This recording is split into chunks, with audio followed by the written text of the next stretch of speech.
అందరికీ నమస్కారం అండి. ఒకప్పుడు పోలవరం ఏటీఎంగా ఉపయోగించుకున్న చంద్రబాబు నాయుడు అండ్ పార్టీ ఇప్పుడు అమరావతిని ఏటీఎంగా వాడుకుంటున్నారు. ఈ కూటమి ప్రభుత్వం అధికారంలోకి వచ్చిన తర్వాత అమరావతిని డెవలప్ చేస్తామని చెప్పి ఇంతకు ముందే 50,000 ఎకరాలు సేకరించి వాటిని కనీసం 10% కూడా డెవలప్ చేయకుండా మరొక 50,000 ఎకరాలు రైతుల దగ్గర నుంచి తీసుకోవాలని ఎంతో దుర్మార్గంగా ఆలోచిస్తున్నారు. ఆ విషయం ఇష్టం లేని రాజధాని ప్రాంతానికి చెందిన కొంతమంది రైతులు సిఆర్డీఏ అధికారులకు, లోకేష్ కి, పవన్ కళ్యాణ్ కి, చంద్రబాబు నాయుడు గారికి విన్నవించుకుందామని ఎంత ప్రయత్నించినా వాళ్ల ఘోష అరణ్యరోధనే అయ్యింది. అందుకోసమని చెబితే చేస్తాడు ఖచ్చితంగా అన్న నమ్మకంతో మాజీ ముఖ్యమంత్రి శ్రీ వైఎస్ జగన్మోహన్ రెడ్డి గారిని కలిసి వాళ్ల బాధను విన్నవించుకున్నారు. వాళ్ల బాధ విన్న జగన్మోహన్ రెడ్డి గారు వెంటనే ఒక కమిటీని ఏర్పాటు చేసి దానికి సంబంధించిన లీగల్ టీంను కూడా ఏర్పాటు చేసి మీరేం బాధపడకండి, మీకు అండగా మా వైఎస్ఆర్సీపీ పార్టీ ఉంటుంది అని భరోసా ఇచ్చి వాళ్ళని పంపించారు.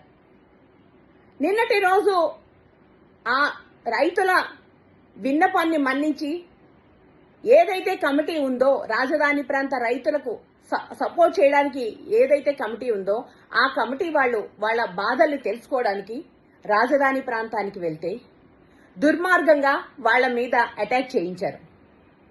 చంద్రబాబు నాయుడు గారు మిమ్మల్ని మేము ఒకటే అడుగుతున్నాం, నిజంగా ఈ రాజధాని పేరుతో మీరు ఏ విధమైన దోపిడీ చెయ్యకపోతే, ఏ విధమైన దుర్మార్గపు చర్యలుకి పాల్పడకపోతే మా నాయకులు వెళితే మీకేంటి బాధ? వెళ్తే వాళ్ళు ఏం చేస్తారు? అక్కడ ఉన్న రైతుల వాళ్ళు చెప్పే విషయాలు వింటారు, అక్కడ ఏం జరుగుతుందో చూస్తారు, అంతే కదా?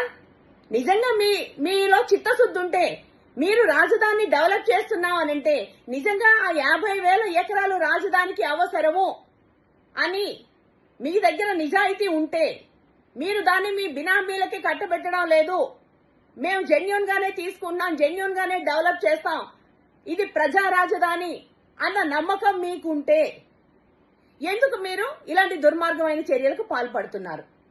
ఎందుకు పోలీసుల మీద, మా నాయకుల మీద అటాక్ చేయిస్తున్నారు?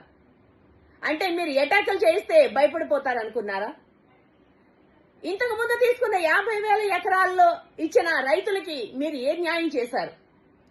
ఇంతకు ముందు తీసుకున్న రైతుల దగ్గర నుంచి తీసుకున్న ఆ రైతులకి న్యాయం చేయలేదు కాబట్టి ఈసారి రైతులు ఇవ్వము అని అంటున్నారు.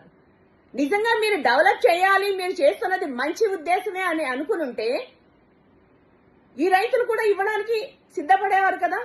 ఈ రైతులు ఇవ్వము అని అంటున్నారంటే మీరు ఏం చేస్తున్నారు, మీరు అక్కడ చేస్తున్న దుర్మార్గమైన చర్యలు ఏంటి అన్నది వాళ్ళు స్పష్టంగా చూస్తున్నారు. మీరు చేస్తున్న దుర్మార్గాల్ని ప్రశ్నిస్తే దాడులు చేస్తారా?